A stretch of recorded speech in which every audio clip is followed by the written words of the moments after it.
Hello and welcome to your daily dose of Satoshi's news. Today's day is Friday, the 1st of August 2025, the year BSV comes alive.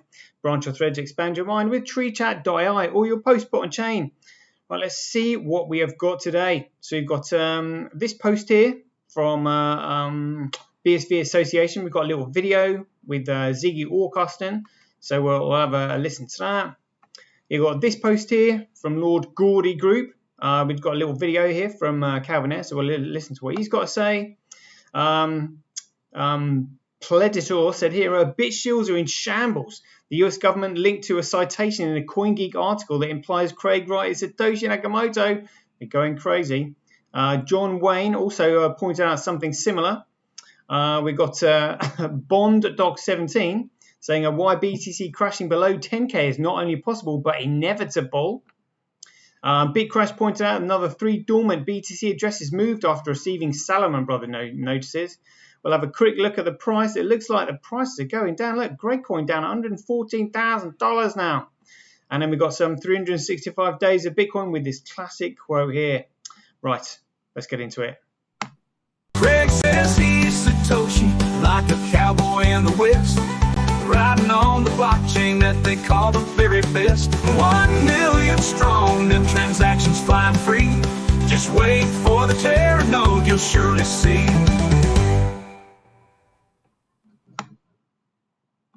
Alrighty, here we go, people. Let's have a look at this then. So BSV Association says here, we truly believe in this tech, and that's the hardest part.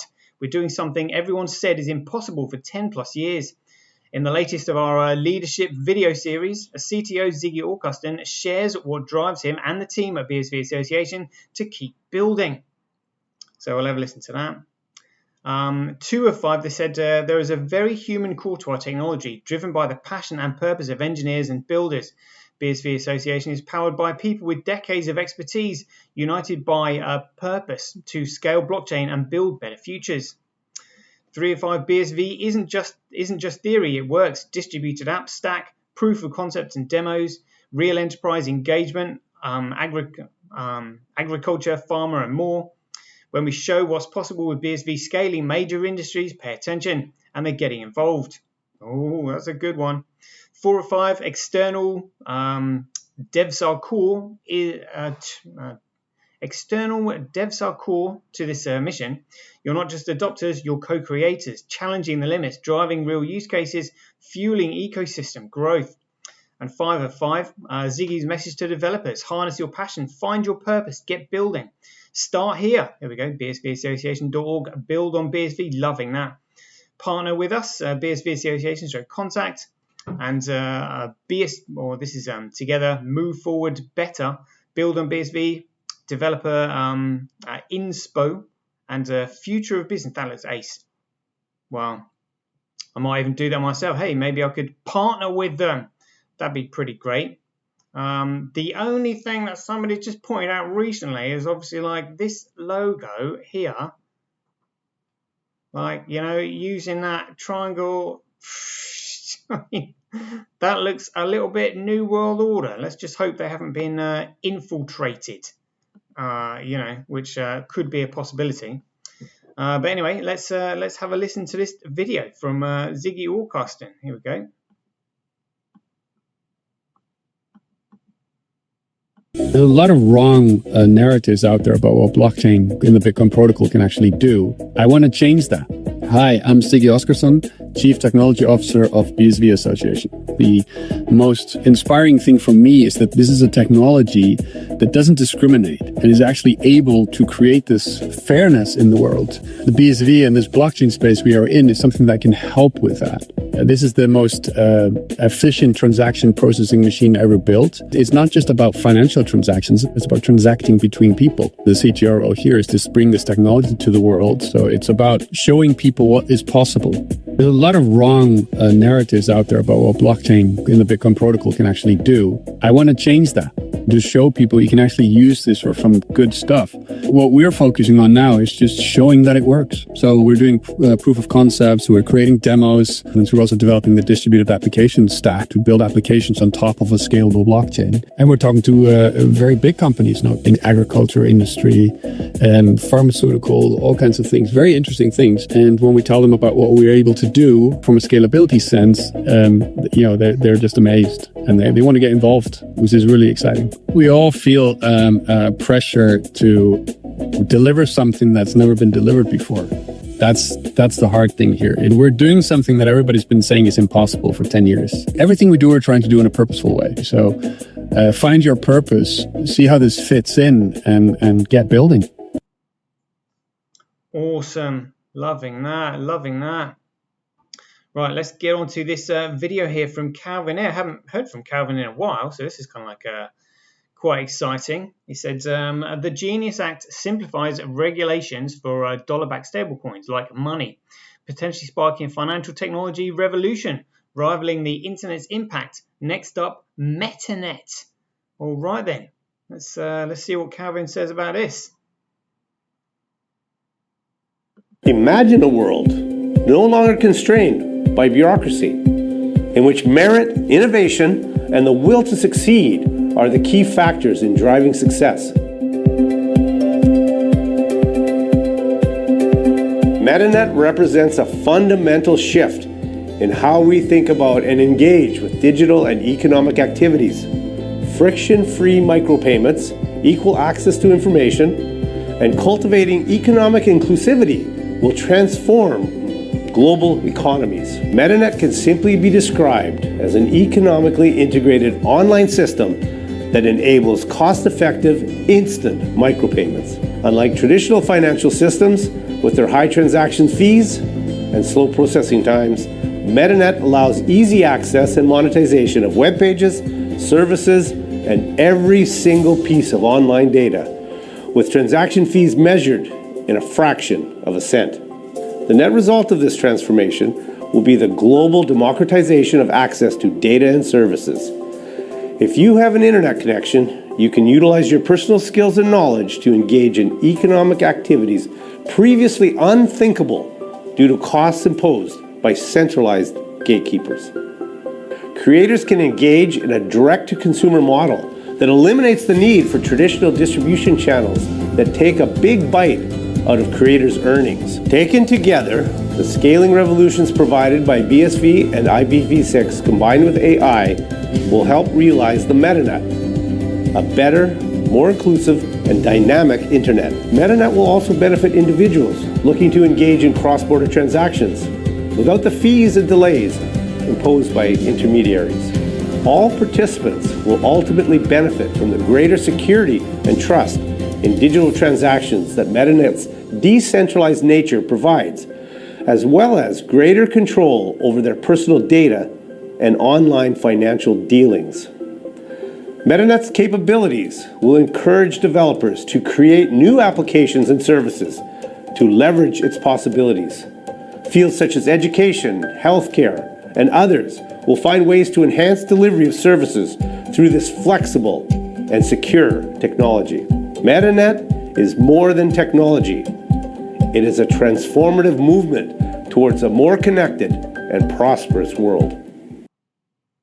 Awesome. What a great video there from Calvin. Right, I'm going to have to wrap this show pretty quick because I'm busy. But check this out. It said, BitShields are in shambles. US government linked a citation to a CoinGeek article that implies Craig Wright is Satoshi Nakamoto. They're going to be going crazy about that. Check this out. So this is what they've cited. They said this is to do with John Southurst. Bitcoin Genesis block construction 11 years ago today. CoinGeek, Jan 3rd, 2020. So they've literally quoted a CoinGeek article. They're going to be going absolutely ballistic. Absolutely ballistic. Because these shitcoiners don't want the truth about Bitcoin coming out. They're going to be going absolutely crazy about that. Can you imagine Greg Maxwell literally pulling hair out of his beard going absolutely nuts? And John Wayne also said here, the White House quotes Australian Bitcoin creator Craig S. Wright. Bloody hard. Yeah, I mean, they're saying, oh, yeah, who's Satoshi Nakamoto? Well, John McAfee pointed out that it could only be two of the British people, which is either Adam Back or Craig Wright. And Craig Wright is the only one that leaves a double space after each sentence due to his background of in law. Because back in the day when if a typewriter's arm was slightly out, you couldn't necessarily tell where a new sentence began. So whenever they would print a full stop, they would leave a double space so you can actually see the space. And Craig has done that in his work. And he's written things like bloody hard. Now, that is a typical sort of Australian kind of slang term. Bloody this and bloody that. The signs are there, but things like shitcoin is shit for brains. They're not really going to spot this. But that's why all the intelligent people are ahead of the curve, and they are in BSV, because anybody with an ounce of intelligence knows that Bitcoin is BSV, because it's just so obvious. The trail of breadcrumbs. But you need to be smart. You've got to be like a detective picking up all these breadcrumbs, to find out who Satoshi Nakamoto is. But mainly, who is it that is strictly saying that the protocol of Bitcoin must be locked, and who is it that refuses to compromise on the protocol being locked? The only one is Craig Wright. All the others have changed the protocol. And when I say change the protocol, I mean this. Check this out. This was posted on July 30th, 2023 by Jameson Lopp. And he says here, 12 years ago, Satoshi stopped contributing to Bitcoin and said the project was in good hands with Gavin and everyone, but he just missed Gavin out. He said, today, only 0.06% of the lines of code in Bitcoin Core repository remain unchanged since Satoshi wrote them. We're all Satoshi. So literally 0.06. And so what they've done, and again, so what we know the protocol of Bitcoin has to be, an economically competitive foundation, which is proof of work, which is why they're eventually soon going to be changing that to proof of stake. Then there has to be a chain of digital signatures, where they've already segregated those. There has to be unbounded scale, where they've already dealt with that with the 1 megabyte block cap.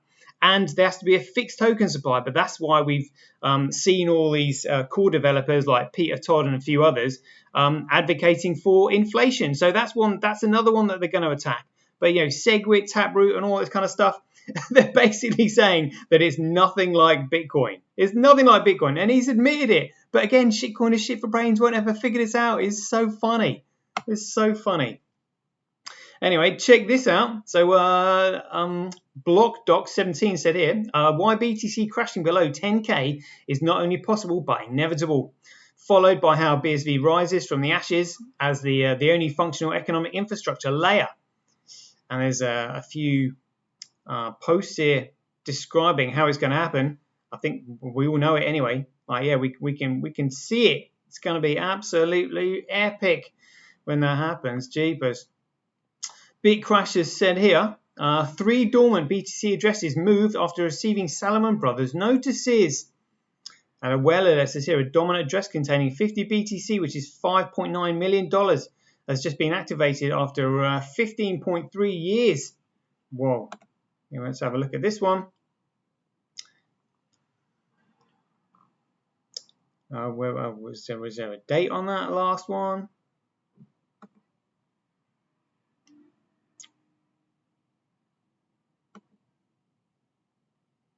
All those wallets suddenly receiving legal notices. I wonder where this is. I wonder where this is headed.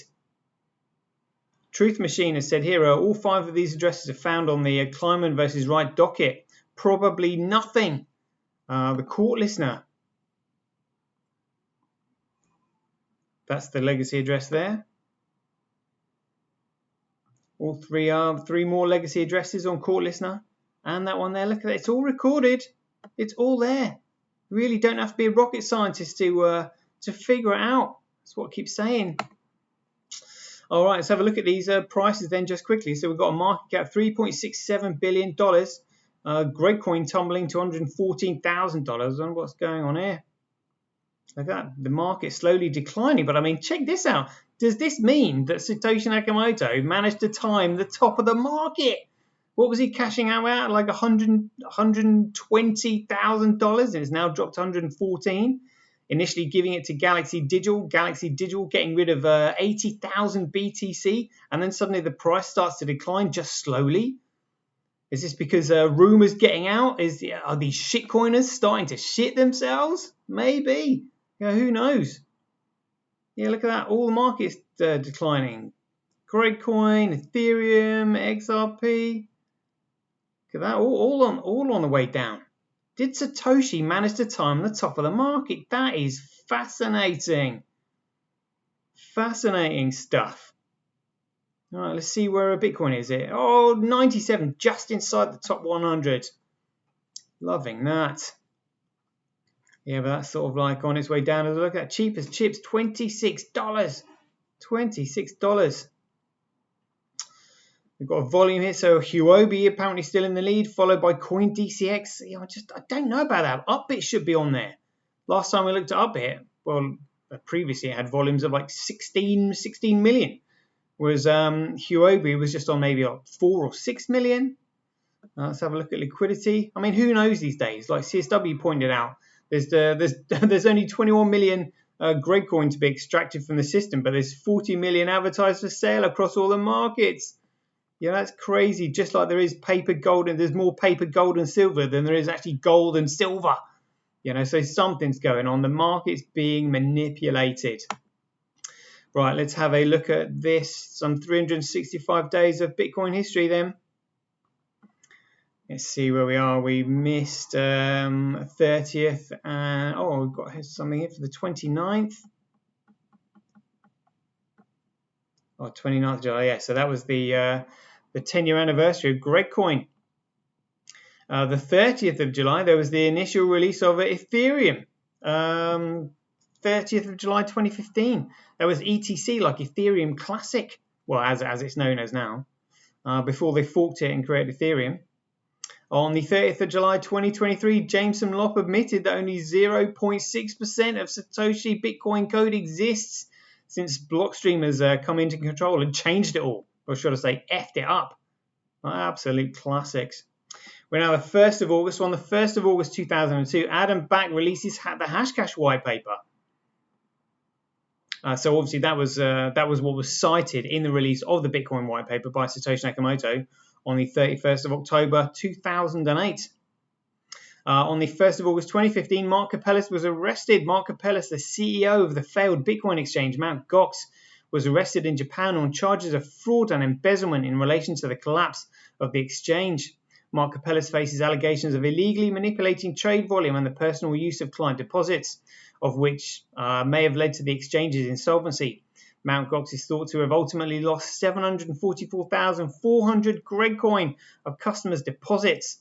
But I mean, if anybody looked into the story behind that on YouTube, absolutely just fascinating story. Fascinating stories. Oh, check this out. On the 1st of August 2017, the Bitcoin chain was split for the first time.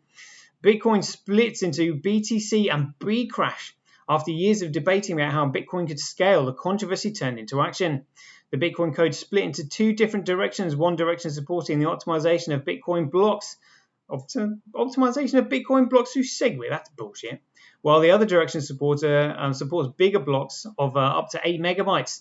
The bigger block called their currency Bitcoin Cash. Well, they didn't really have a choice because Blockstream colluded with exchanges to list their chain as BTC, knowing that they were going to change it. And effectively double the holdings of anyone who owned Bitcoin before August 1st. For example, if you have 10 Bitcoins before August 1st, you would now have 10 Bitcoins and 10 Bitcoin Cash. But the source was there, 99 Bitcoins. On the 1st of August 2017, the FCA removed their OneCoin warnings. They actually removed the OneCoin warnings. And OneCoin is still going, even after literally all the fraud that's been exposed after Ruja Ignitova and all that. Absolutely crazy. What's this? Here we go. OneCoin persuade the FCA. So OneCoin lawyer persuades UK's FCA to take down the scam warning. I wonder if that's still up there. Oh, look, here's the article on it. From Decrypt, OneCoin lawyers persuade the UK FCA to take down the scam warning. Oh dear, that is hilarious. That's hilarious. No nudge, wink, wink there from the probably the nudge unit, 77th Brigade. On the 1st of August 2022, UK High Court Judge Martin Chamberlain ruled that comments made by podcaster Peter McCormack calling Dr. Wright a liar and a fraud in 2019 caused serious harm to Wright's reputation. So he was made to pay £1 and then all of Craig's costs. But obviously the Copa case result, they're trying to reverse all that. Honestly, the amount of skullduggery going on behind the scenes, like in this space, is literally just like almost bordering on insane. But that's because we are fighting for the financial system of this world, really. I think we'll just get to the end of it here. Here we go. 1st of August. Yeah, there we go. So that's your 365 days of Bitcoin history. Right, there we go. We'll leave it there. Hope you enjoyed it. So as ever, be aware, take care, stay safe out there, and we'll see you in the next one. The king still has one more move.